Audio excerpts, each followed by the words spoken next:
I want to teach you a technique that will change your life in 30 days. It's called pivoting, and it's the most powerful way to rewire your brain and transform your reality without fighting yourself. Because here's the thing, you can't fight your thoughts. So the moment you try not to think of a pink elephant, what do you think of? A pink elephant.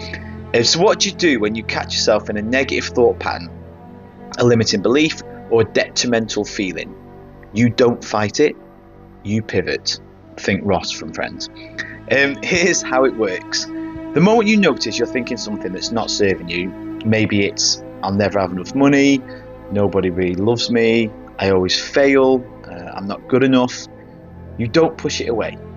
You don't shame yourself for thinking it. You don't try to suppress it or pretend it's not there. Instead, you pause. You acknowledge it neutrally, even with love. And you say, oh, there's that thought again. I see you. You're not making it wrong. You're not making yourself wrong for having it either. You're just observing it like you'd observe a cloud passing by. And then, this is the pivot. You ask yourself, what would I prefer to think instead? What would feel better? What would serve me more? Because this is the key. You're not forcing positive thinking. You're not trying to jump from I'm worthless to I'm amazing, because that gap is too big and your mind just won't believe it. You're just reaching for a thought that feels that slightly bit better. Maybe you pivot from I'll never have enough money to I'm learning about money. From nobody loves me to I'm open to love. From I always fail to I'm building my skills. From I'm not enough to I'm doing my best with what I know right now. Asking yourself open-ended questions gives your brain a chance to give open-ended answers and gives it something to do.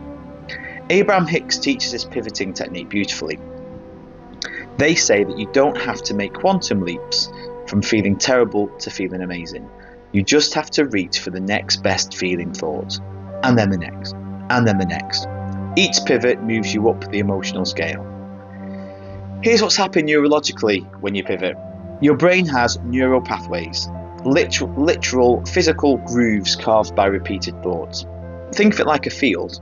So when you think the same thought over and over, you're walking across the same path across that field. Over time, the path gets so worn down, so established, that you walk it automatically without even thinking it. But when you pivot, when you acknowledge the old thought and then consciously choose a new one, you're literally walking a different path across that field. At first, the grass is long and it's harder to walk. The old path is definitely easier and more familiar. Your brain will want to default back to it. That's normal. But here's the magic. Every time you do pivot, every time you consciously choose the new thought, you flatten the grass on the new path a little bit more. And simultaneously, the old path starts to grow over. The weeds start to reclaim it, and eventually, if you pivot consistently enough, the new path becomes the automatic one, and the old path disappears completely. This is neuroplasticity. This is how you actually rewire your brain. Not by fighting, not by forcing, but by gently, consistently, lovingly choosing a different thought each time the old one appears. Now let me give you a metaphor that makes this even more powerful. Your mind is a garden. Every desire you've ever had, every dream, every vision, those are seeds you've already planted. They're there. Abraham Hicks calls them rockets of desire that you've launched into the universe. These seeds are there, ready to grow into beautiful flowers. But here's the problem. Your garden is full of weeds. Those negative thoughts, those limiting beliefs, those habitual fear patterns, they are weeds that are choking out your flowers. The seeds of your desires can't grow because the weeds are taking all the nutrients, all the light, and all the space. Pivoting is how you de-weed your garden. Every time you pivot from a negative thought to a better feeling one, you're pulling out a weed and making space for your flowers to grow. You're not planting new seeds, they're already there. You're just clearing space for them to bloom. Think about it. You've already asked for abundance. You've already desired love. You've already dreamed of success. Those desires have already been launched. The universe has already said yes. The seeds are already planted. But if your mental garden is full of weeds, thoughts like it's impossible, I'm not worthy, it never works out for me, well, those flowers just can't grow. Every pivot is an act of gardening. You're tending to your inner landscape. you're creating the conditions for your desires to manifest.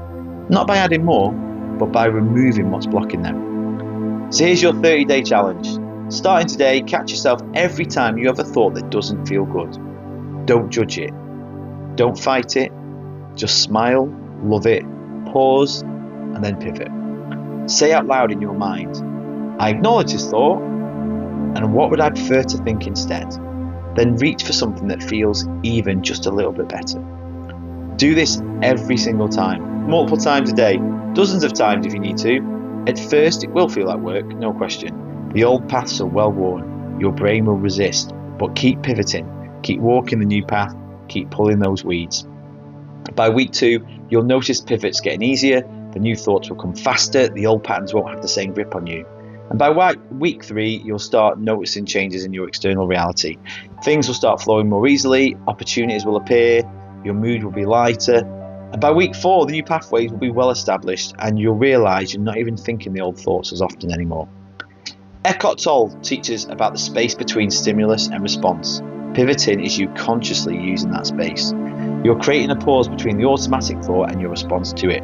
In that pause, you choose differently. Byron Katie's The Work is essentially a form of pivoting. When you question your thoughts, is this true? Can I absolutely know it's true? What would I be without this thought? You're pivoting. You're loosening the grip of the old thought patterns and opening space for new ones.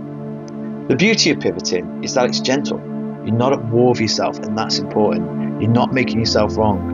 You're just lovingly redirecting your attention over and over, like a patient gardener that's tending their plot. And here's what's going to blow your mind. As you pull the weeds through pivoting, as you make space in your mental garden, those desires you planted, sometimes years ago, are going to start blooming. The relationship you wanted will show up.